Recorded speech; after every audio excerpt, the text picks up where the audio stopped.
Hello, everyone. Here we are for another daily dose. Let's do a deep dive around focus. This is something that a lot of people are having a hard time with right now. And, I'm going to take a stance that might not be popular, but what I believe is happening is that social media is running amok on our culture and our collective mental health. And so we're going to do a deep dive around what I believe to be our biggest threat to focus. And that is how social media is not social. It's not free, it's fueled and funded by our attention. It's called the attention economy, and a BS incorporated limiting belief scarcity program, and a big problem in our culture right now. It's extractive capitalism. Maybe it hasn't always been like this, but certainly I think that we've reached a point where it is now. And yeah, we needed to have to be on social media during the pandemic. And we needed to have a storefront. I know I got into a lot of bad habits. So I'm going to talk a lot about my personal digital declutter and the psychology of this, how this works. I'm going to share some resources.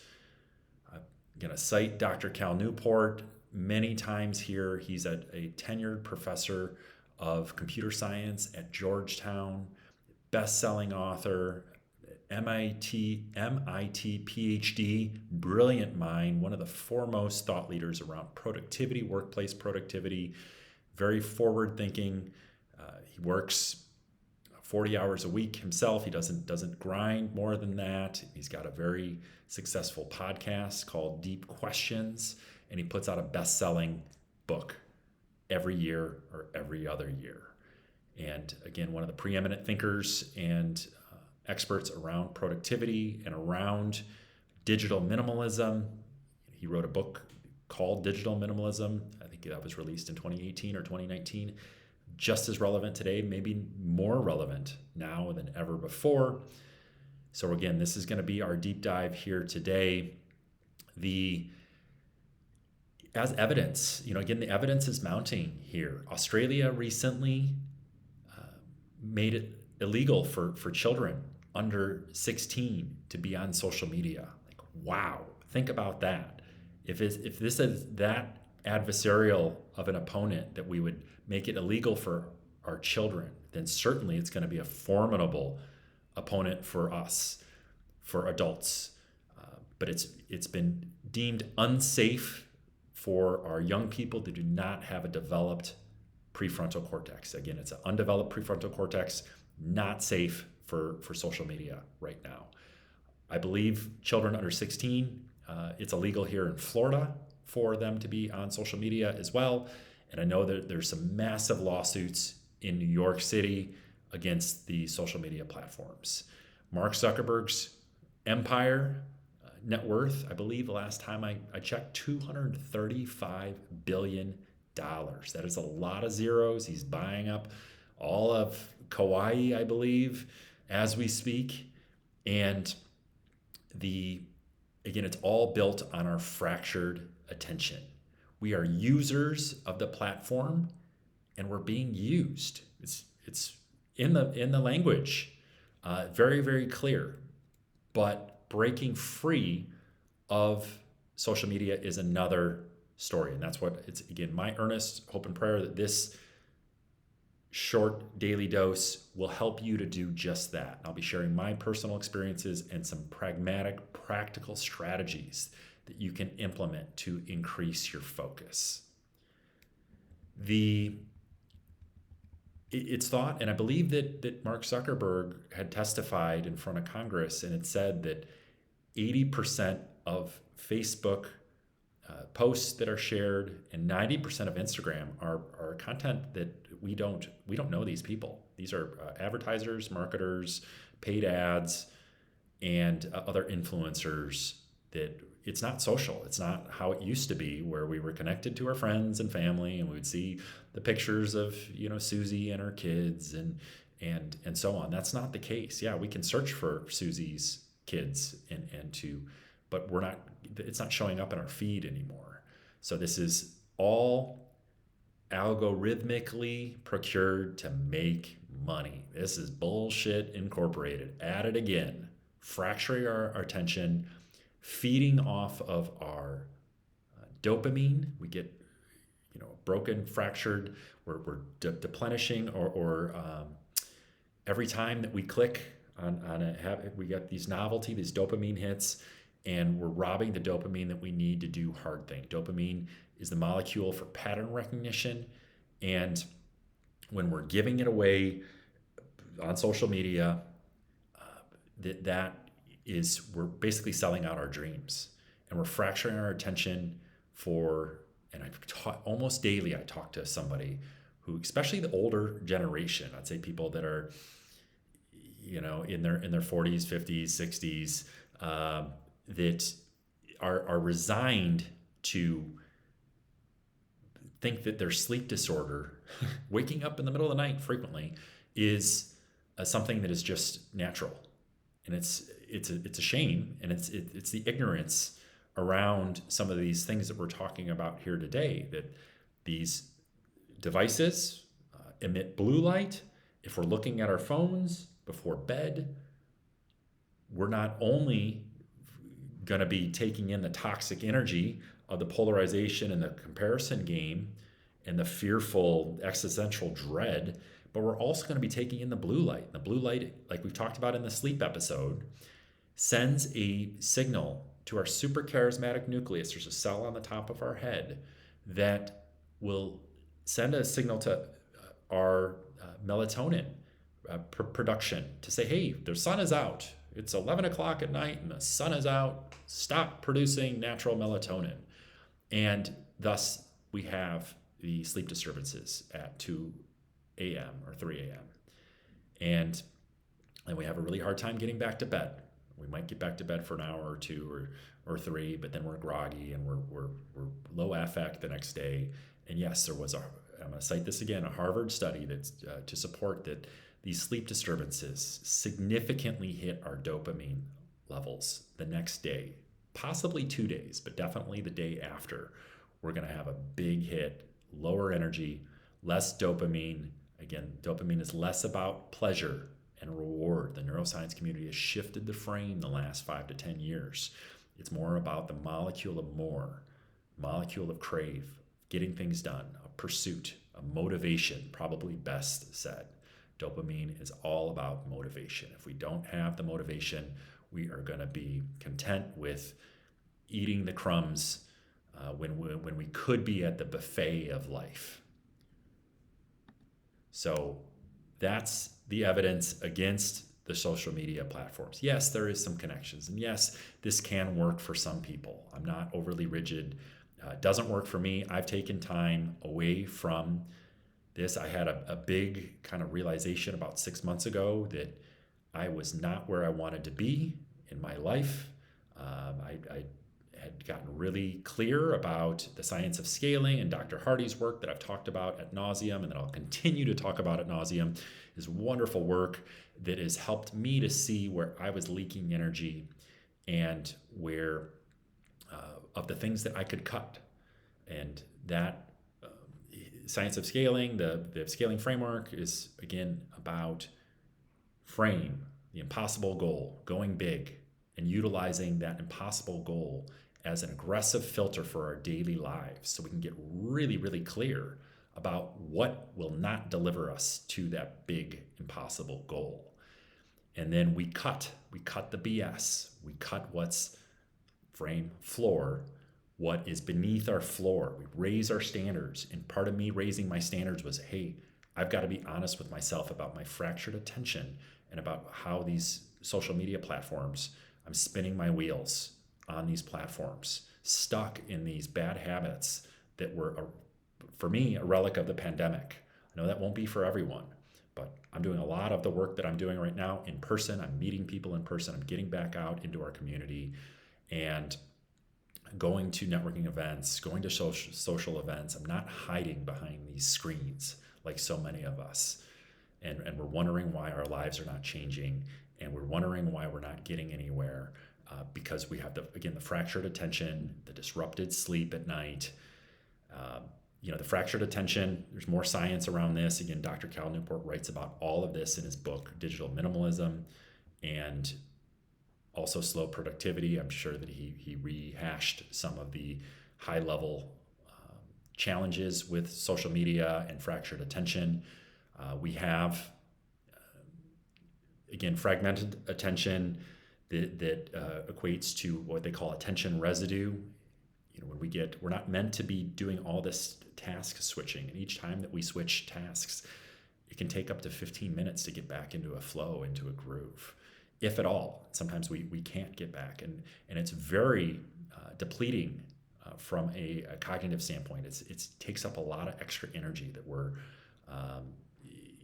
giving to this process that we could be channeling in the direction of deep work, of living the focused life. Again, frame, floor, focus. We're trying to live a focused life, very clear about our why. Why are we here? And we're weaving in, again, Dr. Hardy's. I know that we've got a couple different threads here. It's frame, floor, focus. And when we elevate our standards, raise our floor, and we cut the BS, we free energetic space for new aligned blessings to come forth, for what I call prosperity pathways, for again, new, what Dr. Hardy would call pathways thinking, new aligned blessings, partners, potential pathways, again, highly leveraged individuals to come into our field of awareness, frame, floor, focus. And it's essential, if we're going to live a focused life, that we have to have a digital minimalism philosophy. And that was something that I adopted back in 2020 when I first started struggling with social media. I was online getting into all these arguments, and I thought, just because I meditate and I have a spiritual connection, that I was immune to the culture and that I could handle that. And that wasn't the case. That was my ego talking. It took The Social Dilemma, was a very powerful documentary that helped me see this more clearly, so I could wake up and take accountability for my actions. Again, that was back in 2020. And just 6 months ago, I've recommitted to this digital declutter. And Dr. Cal Newport outlines that very clearly. Basically, I've cut all of my social media, and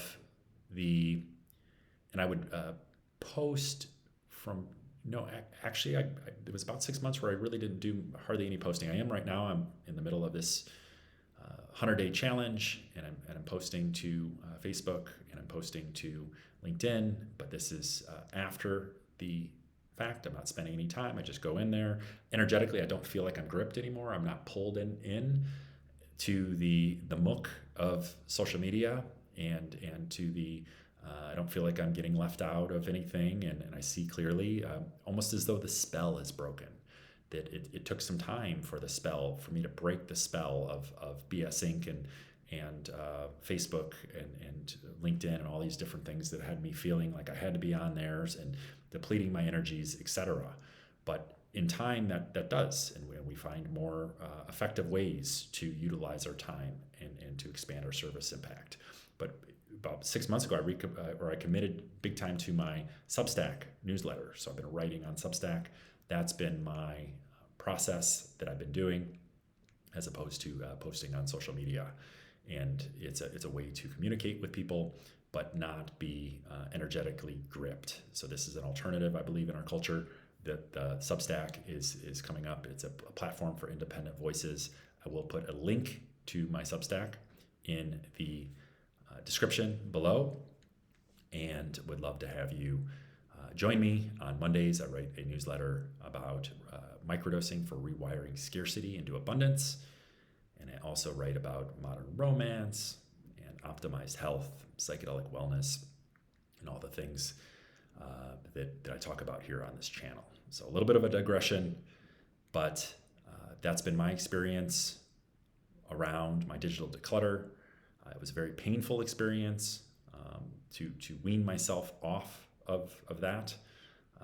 It felt like a low-level addiction, low-lying addiction. And again, I had to, and Dr. Cal Newport would encourage us to find productive leisure, find other outlets. We need to have something to fill that addiction. And for me, it was focusing more on my Substack, getting out into the community here in Miami Beach, making new friends, working more on my fitness, more time in nature, more time at the beach, more time, out meditating, more time with my feet in the grass, all these things that I do here on the beach. I love how Tim Ferriss says, he hits the nail right on the head, like he so often does. He says that if you think that you can kind of regulate your social media use with discipline alone, you're bringing a knife to a gunfight. It's just not going to happen. It's not going to end up well. Again, your percentages are not good if you're bringing a knife to a gunfight. And these Silicon Valley tech engineers are so gosh darn good, and they've made these devices so addictive that, again, we're going to lose. They're going to pull us in, and our boundaries will be destroyed, and then we'll have negative self-talk and woe is me, and I'm never going to get anywhere. I'm never going to find that special person. I'm always going to have fractured attention. I'm always going to have low libido, low affect, all of these, the negative self-talk that comes from having a poor relationship to technology. So it's my earnest hope and prayer that this will empower you to take your power back, set strong boundaries, maybe do a digital declutter like I did, where you'll get off the platforms for a few months to break that spell, so to speak, so you can free up that energy for new aligned blessings and for the things that matter, your values, connection, your purpose, for priming prosperity pathways, all of it. But the practical strategies that I would recommend, it's thought that 80 to 90% of Facebook or Meta's revenue comes from their phone, from the applications on their phones, on our smartphones. So I encourage you to delete those. Sometimes I do have the Instagram app open. I do connect with people from time to time. I do find that that's a messaging app. But for the most part, right now it's deleted, and it's been deleted for a few weeks. I will check my Instagram almost daily just to see if there's a message there. And I'll do the same on Facebook right now, but I'm posting to Facebook. So there was a stretch there where I wasn't on Facebook at all. But again, the important thing to know is that the desktop is not nearly as addictive as our phone. The phone is, again, engineered to be extraordinarily addictive, to pull us in. So each time they get our attention, or a scroll or a click or a like, any of that, that's how they make money. Again, this is the attention economy. So we're pushing back against that by energetically. The computer that I'm recording this podcast on right now is not gripping. I could pull up Facebook, I could pull up Instagram, and it's just not the same. It's not going to pull me down the rabbit hole and have me 3 hours later, 2 hours later, wondering, what the heck did I just do? Where did that time go? Why do I feel so exhausted? And, oh no, I didn't get the things that I needed to get done today. That might be familiar sentiment to some of you, but that's what's happening when we're getting pulled and have fractured attention. And there's this illusion that this is somehow social, and it's designed that way. So again, deleting the apps off of your phone, you could, and I haven't done this, I only like to share things that I do, but some people will put timers on their phone. I tried the app Freedom. It didn't really work for me. I was finding myself like, I can't even make a phone call here. So that was something that I've tried many times, and I ended up deleting, or I couldn't use a proper, not able to use like the bicycles here in Miami Beach because of the, it's blocking all the apps. So I couldn't figure that out. And maybe that's just my lack of adeptitude with technology. But I tried many times, but that does work for some people. There's an app called Freedom, where that's basically the child locks on our phone, and that would be something that trying out, again, something like that to block out the external world and to put the child locks so you can be less likely to be tempted. But I'd say just delete the apps off of your phone. Some people do change the color feature of our phones to grayscale. That can be really helpful to make them less, there's apparently less dopamine, less addiction, less pull to us without the color. And another strategy would be using airplane mode, friending airplane mode. That's been a big part of my journey and path. 90-minute to 2-hour writing blocks. My phone is on airplane mode. I'm dialed in, getting into deep work. Dr. Cal Newport wrote a wonderful book called Deep Work too. So maybe you explore that, and to create in these 90-minute to 2-hour range. I can hear Dr. Huberman's words. He calls these ultradian rhythms. These 90-minute. Apparently, our brain thrives or works best. These are the most optimal for our brains to dive in to do 90-minute cycles, and then to take a little bit of a rest, a little bit of a breather. It's about 90 minutes for me, having done deep work here for me. So after this recording, I'm going to go out for a little walk, get some fresh air, maybe have a tea or something to that effect. So I can take a little break and get back and do a little bit more work before the day is over. So again, the 90-minute work bouts, we'll try to get one, possibly two, possibly three ultradian rhythms where we're doing these deep work bouts. And sometimes if it works out logistically, where we've got to go longer. We got to go 3 hours. We got to go 4 hours. Maybe block off 6 hours to a half day so you can get really immersed in your work and you're not worrying about texts and the external world is blocked off. You got our phone on airplane mode. That'll help us get deeper. That'll help us get into the nuances and prime prosperity pathways. Again, we got less BS incorporated, less fractured attention, and that will help us to get deeper where the big fish are, so to speak, and the big insights. It's really important that we have a frustration tolerance. That's a part of breakthrough. That's a part of neuroplasticity. And when we're reaching so quickly to our phones, not embracing boredom. I loved how Dr. Arthur Brooks, he's a business professor at Harvard. He had talked about, he's a happiness professor as well. He's got a happiness book. So he's got a very conscious, holistic approach. And he's talking about the virtues of boredom and engaging boredom. And that's a part of the path. That's a part of creating the conditions for lightning to strike, for us to, again, prime prosperity pathways and to have these striking 10x, 100x, 1000x insights that we wouldn't have if we were so quick to reach for that phone and kind of like a wet blanket, and it makes us feel good in the moment. We get that little dopamine hit, but we're not embracing the frustration tolerance, which is part of transformation. It's part of breakthrough, and we're selling ourselves short when we're, again, reaching for the phone and fracturing our attention and leaving ourselves exhausted and cognitively depleted and fracturing our sleep, like we talked about. Again, the blue light that we see in the hour or two before bed, I'm even more sensitive to that. After sunlight, after sunrise has gone down, I make a habit of no screen time after the sun has set. And yeah, that's a little bit early, but if there are exceptions from time to time. I'm not super rigid about it, but that's my intention. Certainly no work. I'm not going to do anything in depth, and I will have my blue light glasses on that block the blue and the green light. And I become more sensitive, and I really cherish my 8 to 9 hours of sleep every night, and I believe that sleep is a superpower for this world that we're shifting into. So being very mindful of the screen time, of the blue light before bed is going to be a big, big strategy. It's going to help us have strong focus, where we can dial in to the present moment, dial into the flow state, like I've talked about in depth. And when we have the good rest, our bodies are neurochemically primed for peak performance. We got fractured attention and BS Inc.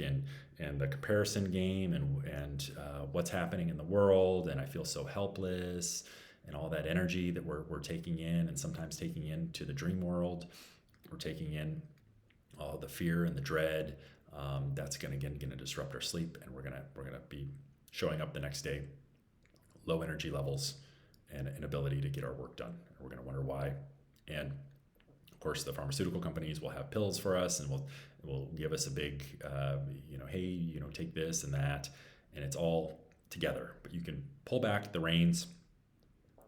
We've called bullshit on Bullshit Incorporated here, and there's a major opportunity for us to engage in a digital declutter, digital detox, with the potential of maybe even giving up your social media accounts. Some people do that and they feel free and liberated. I haven't gotten to that point just yet, but who knows? Maybe that'll be in store for me in 2026. But right now I'm feeling really good about breaking the spell and having 6 months of hardly any social media time. And again, energetically, it doesn't feel like it's as gripping as it used to be. If you have any questions about this or anything else, please do reach out. I love the support, again, of my book, Worth the Fight. You can find that at worththefightbook.org. This is something that I didn't really talk about in Worth the Fight because it wasn't really a big challenge in our culture as of yet. And if you are a high achiever looking to impact or looking to expand your impact, income, and inner peace, reach out. I've got a call link in the description below. Together we will storm 2026. Imagine your best year yet, filled with clarity, freedom, and momentum. Let's freaking go. So much love to all of you. Love and peace. We'll see you tomorrow.